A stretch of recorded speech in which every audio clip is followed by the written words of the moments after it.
କହିଲେ ଆତ୍ମା ଶକ୍ତି ଟା କେମିତି ବଢେଇବ କେମିତି? ଆତ୍ମାର ଶକ୍ତି ବଢିବ। ଆଜ୍ଞା। ଆତ୍ମାର ଶକ୍ତି କଣ ବଢିବ ମୁଁ ତ ଜାଣିପାରୁନି। ଆତ୍ମା ବୋଲେ ଆମ ଦେହରେ ଯୋଉ ଈଶ୍ୱର ଅଛନ୍ତି ବା ଆତ୍ମା ଅଛି, ହୁଁ। ଆମେ କେମିତି ପାୱାର ଟା ବଢେଇବା, ଆମେ ଯାହା ଚାହିଁବା ତା ସାଧନ କରିକି ପ୍ରାପ୍ତ ସେଟା କରିପାରିବା। ଶରୀରର ପାୱାର ବଢିବ ନା ଆତ୍ମାର ପାୱାର କୋଉଠି ଅଛି କଣ ବଢିବ? ଆଚ୍ଛା ଠିକ ଆପଣ କହିଛନ୍ତି, ଶରୀର ଶକ୍ତି। ମନର ମାନସିକ ଶକ୍ତି ବଢିବ, ଆଜ୍ଞା ଶାରୀରିକ ଶକ୍ତି ବଢିବ, ଆଜ୍ଞା ଆମର ପ୍ରାଣ ଶକ୍ତି ବଢିବ। ଆଜ୍ଞା ଏଗୁଡାକ ସବୁ ହଉଛି ଶରୀର ଭିତରେ, ଆଜ୍ଞା ଇନ୍ଦ୍ରିୟ ଭିତରେ। ଆଉ ଆତ୍ମାର ଶକ୍ତି କଣ? ଆଚ୍ଛା ଠିକ କଥା କହିଛନ୍ତି। ସେଇ ଯୋଉ ଆମର ଶରୀର ଶକ୍ତି, ମାନେ କୋଉ ଶକ୍ତି ମନର ବଢିବା ପାଇଁ ଶକ୍ତି। କହୁଛୁ? ମନ ଶକ୍ତି ବଢିବ। ଆଜ୍ଞା। ଆଉ ମନ ଶକ୍ତି ବଢିବ ଗୁରୁ ନାମ ଗ୍ରହଣ କଲେ। ଆଚ୍ଛା। ମନ ଶକ୍ତି ବଢିବ, ଗୁରୁ ନାମ ଗ୍ରହଣ କଲେ ମାନସିକ ଶକ୍ତି ବଢିବ। ଆସନ ଯୋଗ ଆସନ କଲେ ତମର ଶାରୀରିକ ଶକ୍ତି ବଢିବ। ବୁଝିଲେ କି? ଆଜ୍ଞା ପ୍ରାଣାୟାମ କଲେ ପ୍ରାଣ ଶକ୍ତି ବଢିବ। ଆଜ୍ଞା। ଏଇତ କଥା ଆଉ କଣ? ପ୍ରାଣାୟାମ ଟା ଆଜ୍ଞା କଣ? ପ୍ରାଣାୟାମ ଟା ହଉଛି ପ୍ରାଣକୁ ସଂଯମ କରିବା ପ୍ରାଣାୟାମ। ମସ୍ତି ରହି ବସିକିରି। ଆଁ। ସେଟା ବସିକି ସାଧନା କରିବାକୁ ପଡିବ। ବସିକି ସାଧନା କର, ଛିଡା ହେଇକି ସାଧନା କର, ଯେମିତି କର ତମେ ଗୁରୁ କଲେ ଗୁରୁ ତମକୁ ବତେଇଦେବେ। ତମେ କେମିତି କରିବ ସେଟା ତମେ ଗୁରୁ ତମକୁ ପ୍ରାଣାୟାମ ସେ ସୂତ୍ର ଟା କହିଦେବେ। ଏମିତି କହିହବ କି ଜଣଙ୍କ ଜୀବନରେ ଗୁରୁ କିଏ ଅଛନ୍ତି? କେମିତି କହିହବ କିଛି? ନାଇଁ ସେମିତି ମୁଁ କହିପାରିବିନି। ତମେ ଗୋଟେ କଥା କର, ତମେ ସବୁ ଦେଖ, ତମକୁ ତମର ଯିଏ ଗୁରୁ ଥିବେ ତମକୁ ସେ ନିଜେ ଦେଖାଦେବେ ଏବଂ ତମକୁ ସେ ଭଲ ଲାଗିବେ। ବୁଝିଲ?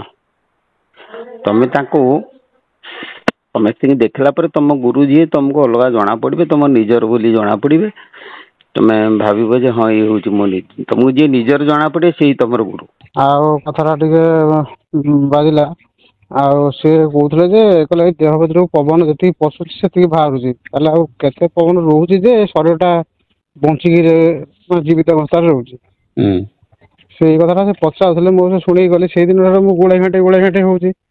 ତାଙ୍କୁ ପଚାରିଲୁନି ସେ କହିଦେଇ ନଥାନ୍ତେ? ନା ମୁଁ ପଳେଇଗଲି ସିଆଡେ କାମ ଟିକେ ବ୍ୟସ୍ତ ଥିଲି ତ ପଳେଇଗଲି। ହୁଁ। ଆଉ ଯେତିକି ସେ ପଶୁଛି ସେତିକି ବାହାରୁଛି କିଏ କହିଲା? ସିଏ ତାଙ୍କ କହୁଥିଲେ। ହୁଁ। ସେ କହିଲେ ଯେ କହିଲେ ଶରୀର ଭିତରେ ତ ବାହାର ପବନ ପଶୁଛି, ବାହାର ପବନ ବାହାରୁଛି। ଆମର ବାହାର ପବନ କଣ ଆମର ପବନ ଟା କଣ ଆମର ବାର ମାତ୍ରା ଦେଇକି ଆସିଲା ବେଳେ ସେଟା ଗୋଟେ ବାହାର ପବନ ହଉଛି ନା ଆଉ। ନା ନା ଆଉ ସିଏ ସେ କଥା କହୁନାହିଁ। ସିଏ ଆଉ କହୁଛି ବାହାରୁ ପବନ ଆସୁଛି, ହଁ ଫୁସଫୁସ ରେ ପହଞ୍ଚିଲା, ଆଉ ହଁ ପୁଣି ଫୁସଫୁସ ରୁ ସେତିକି ପବନ ବାହାରକୁ ବାହାରିଗଲା। ଆଜ୍ଞା। ସେ ଏକଥା କହୁଛି। ଓହୋ। ପୁଅ ହଁ ବୁଝିପାରୁଛୁ ନା? ଆଉ ଆଜ୍ଞା ସେଇ ପ୍ରକୃତ ସତ କଥା ସେଇଆ ଯେ ହଁ ଯେତିକି ପରିମାଣର ପବନ ଭିତରକୁ ଆସିଲା ହେଲା, ହୁଁ ହୁଁ ସେଇ ପବନର ଯୋଉ ଅମ୍ଳଜାନ ଅଛି ସିଏ ତାକୁ ଟାଣି ନେଲା କିଏ ସେ? ହୁଁ ରକ୍ତ ନେଇଗଲା। ହୁଁ ଆଉ ସେତିକି ପରିମାଣ ଅଙ୍ଗାରକାମ୍ଳ ସିଏ ଛାଡିଦେଲା।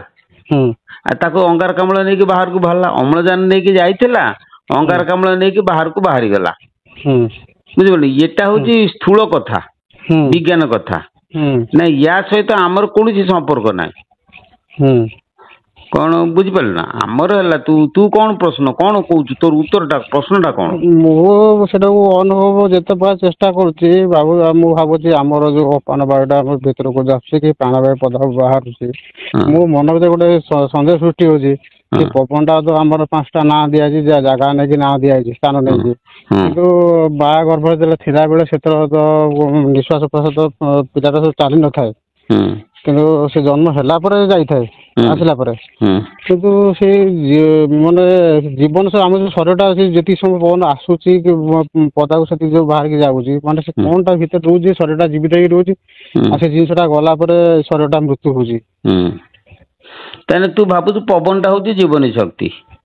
ନା ମୋର ଡାଉଟ ରହୁଛି, ମୋଟେ ସେଇଟା ସନ୍ଦେହ ନାଇଁ ହଉଛି। ଶୁଣୁ ତୋ ଡାଉଟ ମୁଁ କ୍ଲିୟର କରିଦଉଛି।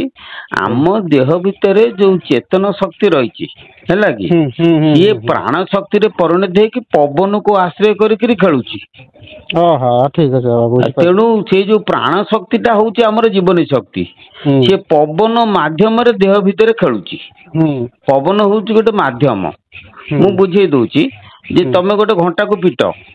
ହଁ ମୁଁ ହଁ ବାବା ବୁଝିପାରିଲି। ଶୁଣୁ ହଁ ଘଣ୍ଟାକୁ ପିଟିଲେ ସିଏ କଣ ହବ? ପବନ ମାଧ୍ୟମରେ ଆଉ ଗୋଟେ ଜାଗାକୁ ଯାଉଛି। ହୁଁ ପବନ ନଥିଲେ ସେ ଶବ୍ଦ ଟା କଣ ଯାଇପାରିବ କି?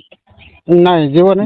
ବାସ ସେଇମିତି ସିଏ ଯୋଉ ପ୍ରାଣ ଶକ୍ତି ଦେହ ଭିତରୁ ସୃଷ୍ଟି ହଉଛି, ପ୍ରାଣ ସ୍ପନ୍ଦନ ସୃଷ୍ଟି ହଉଛି, ହଁ ସେଟା ଧକ୍କା ଲାଗି ଭାଇବ୍ରେସନ ହଉଛି ଆଉ। ବାସ ସେଇ ସ୍ପନ୍ଦନ ଟା ପବନ ମାଧ୍ୟମରେ ଆସୁଛି, ହୁଁ ହେଲା କି? ହୁଁ ଆଉ ଯେତେବେଳେ ହୃଦୟରୁ ବାହାରକୁ ଆସୁଛି ଯୋଉ ସ୍ପନ୍ଦନ ଟା, ହୁଁ ତା ନାଁ ହଉଛି ପ୍ରାଣ ସ୍ପନ୍ଦନ, ତା ନାଁ ଟା। ଆଜ୍ଞା ଆଉ ତ୍ରିକୁଟରୁ ହୃଦୟକୁ ଯୋଉ ସ୍ପନ୍ଦନ ଟା ଆସୁଛି ଓଲଟ ହୁଁ ପ୍ରବର୍ତ୍ତନ, ତା ନାଁ ହେଲା ଅପାନ ସ୍ପନ୍ଦନ। ହୁଁ ହୁଁ ଆମେ କହୁଛୁ, ହୁଁ ହେଲା ହୁଁ କି? ସେ ହୁଁ ଗୋଟିଏ ପବନ, ଗତି ହଁ ଭିନ୍ନ। ଗୋଟେ ହଁ ଭିତରୁ ବାହାରକୁ ଗଲା ବେଳକୁ ତା ନାଁ କହୁଛୁ ପ୍ରାଣ, ଆଉ ହୁଁ ବାହାରୁ ଭିତରକୁ ଆସିଲା ବେଳକୁ ତା ନାଁ କହୁଛୁ ଅପାନ। ଆଜ୍ଞା ହଁ ପବନକୁ ସିନା ଆମେ ନାଁ ଦେଲେ, କିନ୍ତୁ ହୁଁ ପବନ ଭିତରେ ଯୋଉ ଶକ୍ତି ପ୍ରବାହିତ ହଉଛି ତାର ନାଁ ଟା ହଉଛି ଗୋଟେ ପ୍ରାଣ, ଗୋଟେ ଅପାନ। ହଁ ଆଉ ପବନର ତ ପବନ, ଆଉ ସେଟା ସ୍ଥୂଳ ପବନଟା। ଆଉ କିନ୍ତୁ ଯୋଉ ବ୍ୟକ୍ତି କହିଲେ, ସେ ହୁଁ ବ୍ୟକ୍ତିଙ୍କର ପ୍ରାଣ ଶକ୍ତି ଉପରେ ଧାରଣା ନାହିଁ। ନା ସିଏ ମାଳିକା ଫାଳିକା ବିଷୟରେ ସେ ଆଲୋଚନା କରୁଥିଲେ, ଗୋଟେ ମୁଁ ବା ସେଇ ମାଇକ୍ ରେ କଥା କହିଲି, କହୁଥିଲେ। ତାଙ୍କର ହଁ ଯେତେବେଳେ ପ୍ରାଣ ଶକ୍ତି ଉପରେ ତାଙ୍କର ଧାରଣା ନାହିଁ, ନା ସିଏ ତାଙ୍କର ଗୋଟେ ଜଡ଼ ଚିନ୍ତାଧାରା, ଯେତିକି ଗଲା ସେତିକି ବାହାରିଲା, ହଁ ଆଉ ରହିଲା କଣ? ଇଏ ହେଲା ଗୋଟେ। ହଁ ଆଉ ହୁଁ ଦ୍ୱିତୀୟ କଥା, ତମକୁ ଆଉ ଗୋଟେ କଥା ବୁଝେଇ ଶୁଣୁ, ଯେ ହୁଁ ରହିବା ପବନଟା ହଉଛି, ହେଲା କି, ହୁଁ ରହିବା ପବନଟା ହଉଛି କୁମ୍ଭକ ଦ୍ଵାରା ପବନକୁ ସାଧକ ରଖେ ହଁ ଭିତରେ, ହଁ ଯେତିକି ଯାଏ ହଁ ତାଠାରୁ କମ ଛାଡେ, ହଁ ଅର୍ଥାତ୍ କିଛି ପବନ ରହେ।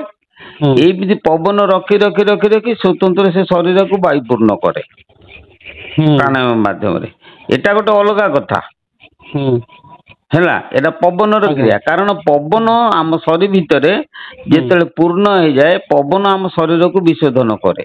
ହୁଁ ଆମ ଶରୀରରେ ଯେତେ ପ୍ରକାର ସବୁ ମଇଳା ଅଛି, ସେ ହଁ ଆଜ୍ଞା ମଇଳାକୁ କେବଳ ପ୍ରାକୃତିକ ମଇଳା, ଆଜ୍ଞା ପ୍ରକୃତି ଜାତ ମଇଳା, ଆମର ଶରୀର ଆଜ୍ଞା ଭିତରେ ମଇଳା ଅର୍ଥ ମଳ ନୁହେଁ କି ମୂତ୍ର ନୁହେଁ, ଏଇ ମଳ ନୁହେଁ, ଇଏ ହଉଛି ଶାରୀରିକ ମଇଳା, ହଁ ହେଲା।